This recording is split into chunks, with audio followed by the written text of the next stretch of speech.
बेटा ग्राफ के क्वेश्चन कैसे सॉल्व करते हैं। तो ग्राफ के क्वेश्चन सॉल्व करने के लिए सबसे पहले आपको स्लोप आना चाहिए। अगर आपको स्लोप नहीं आता है या स्लोप का मतलब नहीं मालूम है तो आप ग्राफ के क्वेश्चन सॉल्व नहीं कर पाएंगे। जैसे ये कोऑर्डिनेट एक्सिस है, ये एक्स एक्सिस है, ये वाई एक्सिस है और इस पे कोई एक लाइन है। इस पॉइंट के कोऑर्डिनेट हैं x1 और y1 और इस पॉइंट के कोऑर्डिनेट हैं x2 और y2। तो बताओ बच्चों ये डिस्टेंस क्या होगा। तो ये डिस्टेंस होगा बेटा y2 माइनस y1 और ये डिस्टेंस क्या होगा, ये होगा x2 माइनस x1। ये एंगल थीटा मान लो। तो tan थीटा जो होता है वो स्लोप होता है। स्लोप जो होता है वो होता है tan थीटा और इस केस में होगा परपेंडिकुलर अपॉन बेस। तो स्लोप का जो फॉर्मूला है वो निकलेगा y2 minus y1 upon x2 minus x1। Slope का फॉर्मूला है y2 minus y1 upon x2 minus x1। तो इस तरीके से हम स्लोप निकाल सकते x2 माइनस x1, इस तरीके से हम स्लोप निकाल सकते हैं किसी भी लाइन का। किसी भी लाइन का स्लोप निकालने के लिए जो हम यूज़ करेंगे फार्मूला वो लगेगा y2 minus y1 upon x2 minus x1। एक दो सिंपल केसेस देखते हैं। सपोज हमको ये लाइन दे रखी है, इसके कोऑर्डिनेट हैं 3,0 और 0,4। तो इसका स्लोप क्या होगा। तो स्लोप होगा y2 minus y1 4 minus 0 0 minus 3 x2 minus x1 तो माइनस 4 अपॉन 3। बच्चे पूछते हैं कि इसमें से कैसे माइनस करें या इसमें से माइनस करें। किसी में से भी कर सकते हो। सपोज मैं इसे x2 y2 मानूँ तो 0 माइनस 4 अपॉन 3 माइनस 0। तो इसका भी सेम आंसर आएगा -4/3। तो slope of a line is a constant. Slope of a line is a constant. कोई भी दो पॉइंट दे के स्लोप निकालेंगे हमेशा सेम आएगा। तो slope of a line is a constant. एक लाइन का स्लोप एक कांस्टेंट रहता है। अब हम देखते हैं पॉजिटिव, नेगेटिव, जीरो और इनफाइनाइट स्लोप कैसे बताते हैं। बड़ा सिंपल है स्लोप के बारे में बताना। जैसे कोई लाइन है, ये एंगल थीटा है। अगर थीटा की वैल्यू लेस देन 90 है तो इसका स्लोप पॉजिटिव आएगा। और जो एंगल होता है वो एक्स एक्सिस से देखा जाता है। जैसे फॉर एग्जांपल इस क्वाड्रेंट में लाइन है तो हम क्या करेंगे, इसको आगे एक्सटेंड कर देंगे।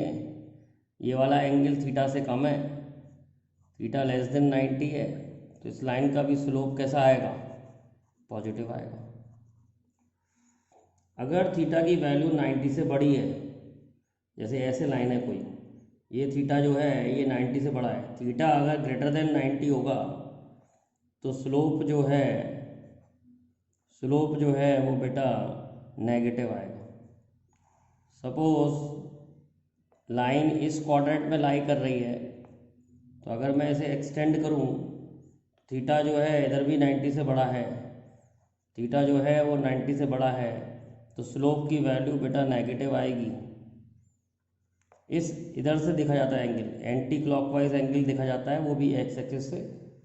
तो एंटी क्लॉकवाइज एंगल नापेंगे तो ये एंगल जो है 90 से बड़ा है तो स्लोप नेगेटिव आएगा, क्योंकि टेन थीटा 90 से बड़े होने पर नेगेटिव आता है। अब देखते हैं इस लाइन का स्लोप कितना होगा। तो बड़ा सिंपल है, ये वाला एंगल जो है अब 90 हो गया है तो स्लोप हमने पढ़ा है tan 90,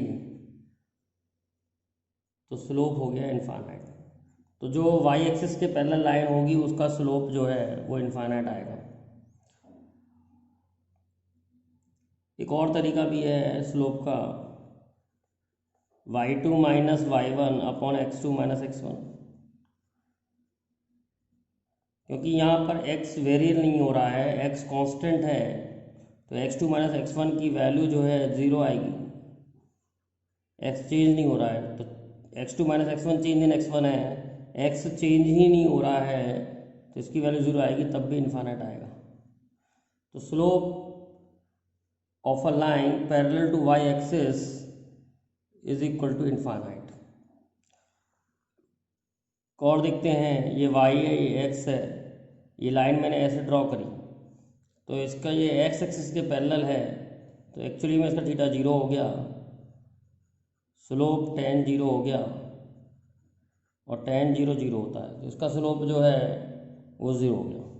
एक और तरीका भी है इसका स्लोप निकालने का, y2 minus y1 upon x2 minus x1।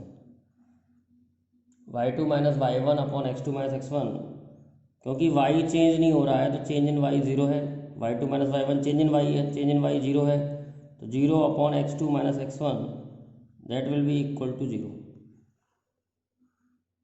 That will be equal to 0। तो मतलब अगर x एक्सिस के पैरेलल लाइन होगी तो उसका स्लोप 0 आएगा, y एक्सिस के पैरेलल लाइन होगी तो उसका स्लोप इन्फाइनाइट आएगा।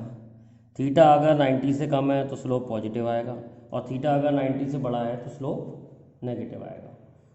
तो हम लाइन देख के बता सकते हैं कि इसका स्लोप कितना आएगा, पॉजिटिव आएगा, नेगेटिव आएगा।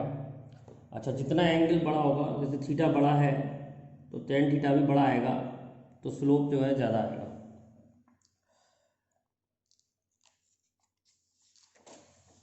जैसे ये दो लाइन है, एक लाइन ये है, एक लाइन ये है, इसका एंगल थीटा 1 है, इसका एंगल थीटा 2 है। पहली बात तो दोनों का स्लोप पॉजिटिव आएगा। इसको लाइन को ए मान लेते हैं, इस लाइन को बी मान लेते हैं।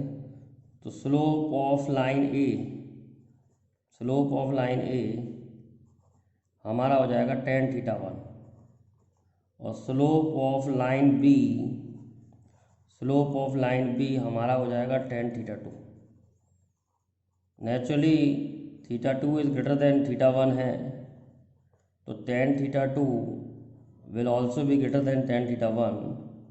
तो हम कह सकते हैं slope of B, slope of B is greater than slope of A, slope of B is greater than slope of A. Slope of a curve, slope of a curve, जैसे कोई कर्व है, जैसे ये कर्व है, इसका slope कैसे निकालेंगे?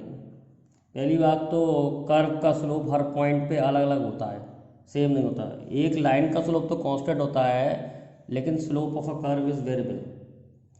जैसे किसी इस पॉइंट पे निकालना है स्लोप, तो इस पॉइंट पे टेंजेंट बनाएंगे, टेंजेंट बनाने के बाद थीटा एंगल निकालेंगे और tan थीटा स्लोप देगा। जैसे इस पॉइंट पे स्लोप निकालना है तो इसके लिए टेंजेंट बनाएंगे, टेंजेंट बना के थीटा एंगल मार्क करेंगे और tan थीटा स्लोप देगा। तो आप सोच के बताइए, इसमें थीटा बढ़ रहा है कम हो रहा है? तो थीटा इज इंक्रीजिंग, तो theta is increasing, theta is increasing, तो tan theta is increasing, tan theta is increasing, tan theta increasing हो रहा है तो स्लोप इंक्रीजिंग हो रहा है, तो स्लोप इंक्रीजिंग। तो स्लोप जो है हम देख के बता सकते हैं कि इंक्रीजिंग है या डिक्रीजिंग है। तो इस टाइप की कर्व में स्लोप इंक्रीजिंग है। जैसे ऐसा लेते हैं, ये वाला लेते हैं कर्व, इसमें पहले एंगल थीटा ये है, फिर एंगल थीटा ये है, तो थीटा कम हो रहा है बढ़ रहा है? तो tan थीटा जो है, थीटा कम हो रहा है तो थीटा डिक्रीजिंग है, थीटा डिक्रीजिंग है, tan थीटा डिक्रीजिंग है, tan थीटा डिक्रीजिंग है, तो स्लोप डिक्रीजिंग है, स्लोप डिक्रीजिंग है,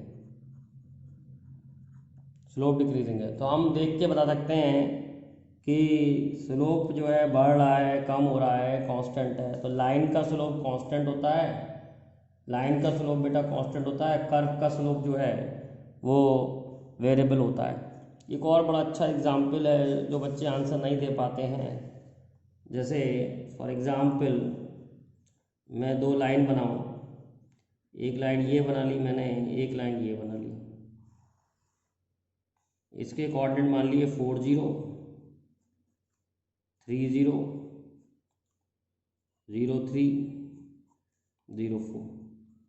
नेचुरल सी बात है, स्लोप नेगेटिव है, स्लोप इज नेगेटिव,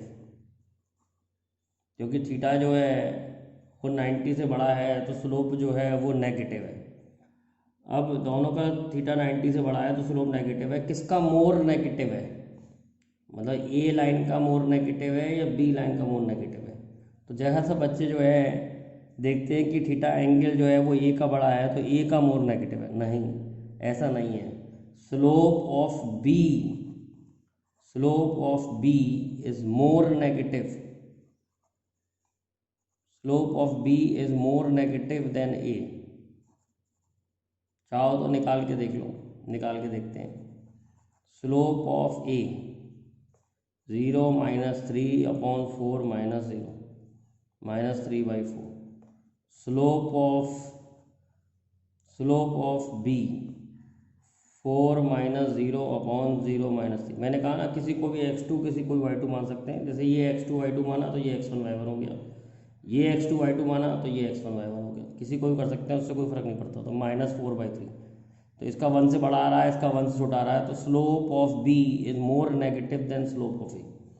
जैसे किस टाइप की प्रॉब्लम में काम आ सकता है, जैसे ऐसे दे रखा है कोई कर्व, तो अगर हम यहाँ से यहाँ जा रहे हैं तो स्लोप में क्या फ़र्क पड़ रहा है?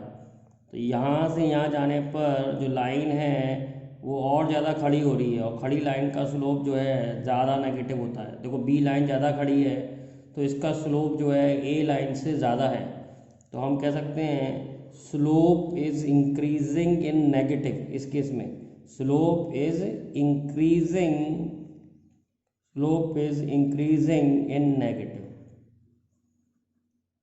तो कम से कम इतनी बातें तो आनी ही चाहिए अगर कोई ग्राफ का क्वेश्चन कर रहा है, वरना आपको ग्राफ समझ में बिल्कुल नहीं आएंगे, कोई क्वेश्चन का आंसर नहीं दे पाओगे।